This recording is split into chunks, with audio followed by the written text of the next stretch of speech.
morning students. Welcome to your English language class.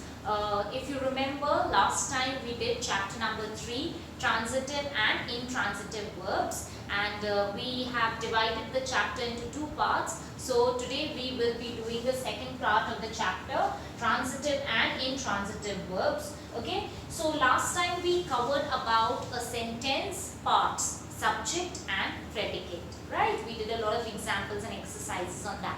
Then we studied about the verb inside the predicate. So we studied about subject and verbs, right? We identified subject and verbs in a sentence. Okay, now after that we had covered transitive verbs, that is verbs which have an object, when the action of the verb is affecting an object, right? Like Reena plays in the garden. So the action of playing is affecting the garden, right? So this is a transitive verb, the word playing. Okay, so today we will be starting about intransitive verbs, and in our live session we will be discussing again about transitive and intransitive verbs, and we will be discussing about it. Okay, so let's start with our explanation. The verb tells us something about the subject itself, what it does, what it is, or what it is like. This it is telling about the previous explanation of ours. You remember the verb, the action word tells us what our subject is, like rose is red. Okay, the verb is telling us that rose is red. Okay, it is telling about the subject rose. Similarly, children, the verb also tells us what our subject is doing.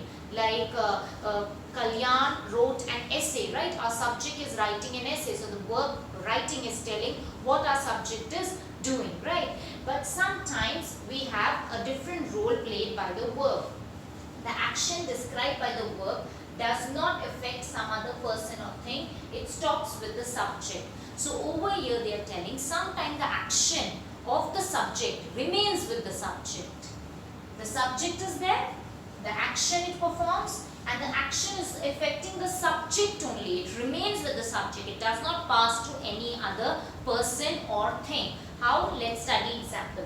The dog barked, birds fly, John will play. Okay, so the verb bark simply tells us something about the dog, the subject itself. It does not tell us how the subject's action affected some other person or thing. The verb barks therefore has no object. So over here, what is our subject? The dog. And what is the action performed? Barked. Did the action of barking affect some other person or some other thing? No. Right? So the action remains with the subject. With the subject, what's the subject? The dog. That's why it is an intransitive verb. Which verb is the intransitive verb? Barked. Next one, birds fly. We are told something about the subject itself. Which is the subject? Birds. The action of flying does not pass from the birds to some other person or thing. The verb fly therefore has no object. So when the action is affecting some other thing, I'll remind you all the example of Kalyan. Kalyan wrote an essay. So Kalyan's action of writing is affecting the essay. Right, children? The terrible flood will destroy the crops. So the action of destruction of the terrible flood is affecting whom? The crops. Okay? But over here we have no other person or thing. Right? So the action is not affecting any other person or thing. So that's why it is an intransitive verb. The action is remaining with the subject only. The verb will play does not affect any other person or thing other than the subject itself. The action of play stops with John, the subject, so the verb will play has no object. Here they are talking about the third example, John will play. So the action remains with John. His action of playing is not affecting any other person or thing. So a verb which does not have an object is known as intransitive verb. So these intransitive verbs over here, barked, fly, will play, have no object. So they are intransitive verbs. Let's study some more examples. The man looks ill. The journey will be difficult. Javed became a doctor. Okay. So now they are asking us to do something. What? In each case, if we ask the question what after the verb, we seek to get an answer. So let's ask the question what? The man looks what? Ill. The journey will be what? Difficult. Javed became what? A doctor. So if you remember, we were told if we ask the question what or whom, then we get the object. So are these the object? Is ill the object?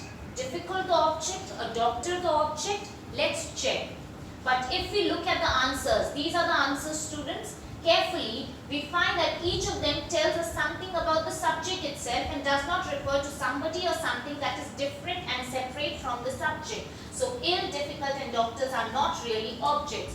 So we ask the question what, but we've got an answer which is related to the subject. Okay, it is not something different. It is not a new thing. It is something about the subject only. So basically, it is the subject. It is something related to the subject. So we will not consider it as an object. Okay. As they help the verbs to complete what the verbs say about the subjects, they are called complements. So basically, these are complements. Complements means these verbs are telling us something about the subject. Okay. So ill, who is it? The man is ill. Who is the man? The man is the subject. Difficult. What is difficult? The journey is difficult. And the journey is basically the subject. A doctor. So who is the doctor? Javed will become a doctor. So Javed is our subject only. So basically they are telling about the subject. So they are complements. Okay. All these verbs looks, will be, became are therefore intransitive. So they are not transitive. Though it looks like as if they have an object, those are not objects, those are complements. Okay. In order to find out whether a verb has an object or not, we have to do two things. So now they are asking us to do two things if we want to know about the objects. First, we ask the question what or whom after the verb. We are aware of this, right? If we ask the question what or whom and if we get an answer, then that answer is basically the object and it is a transitive verb. But sometimes we have to look at it carefully. If we do not get an answer, we can straight away say it is an intransitive verb. But if we get an answer, we have to look closely at the answer. Does it tell us something about the subject itself, or it refers to somebody or something that is different and separate from the subject? Okay, so even after getting an answer, you have to see it very, very carefully. If it tells us something about the subject itself, it is not an object. So basically, if the answer is something about the subject, it is not an object. Okay, it is intransitive verb. If it refers to somebody or something that is separate or different from the subject, it is an object. So only when it is something new, something different from the subject, then it is considered an object. Note that when a verb tells us that something is being done to a person or thing, the verb cannot have an object for the simple reason that the subject does not act. Okay, so here they are telling us when something is being done to the subject. You remember when we rearranged the words, the essay was written by Kalyan. So something happened to the essay, right? Kalyan wrote an essay. So something happened to the essay. Did the essay do something? No. So in such cases, children, when the subject is being affected and the subject is not doing anything, is inactive, in that case, it will never have an object. Okay? Why will it not have an object? Because simple reason that the subject does not act. Our simple reason is that the subject is inactive. So when such a case is there, when something is happening to the subject, then straight away we will say it has no object, it is an intransitive verb. Our meals are cooked by mother. So over here, our meals is the subject, right? So the meals are getting affected. Who is affecting the meals? Mother, because mother is cooking, right? So the mother's action of cooking is affecting the meals. So are the meals doing anything, children?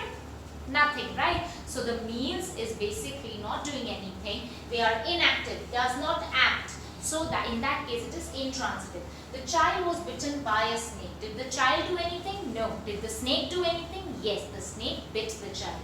The car will be driven by Kareem. Did the car do anything? No. Kareem drove the car. Okay.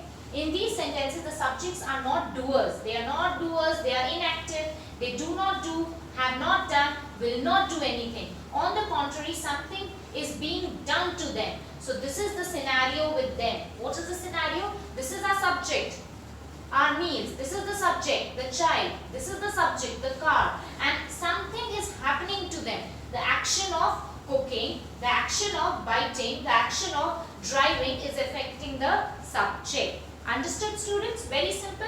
If the subject does not act, its action cannot affect anybody or anything directly. So the verb cannot have an object. Therefore, in sentences like these, the verbs cooked, bitten and driven cannot have an object. They are intransitive verbs. I hope you understood this part, children. Keep your doubts ready, keep your questions ready. We will be discussing this once again along with the transitive verbs, okay? And we will be analyzing it and solving all our doubts about transitive and intransitive verbs. There's one more part which I will be completing in the class. It is about direct and indirect object. Okay, children, I hope you all liked the session. Now we will be having the live session. Thank you so much. Have a nice day.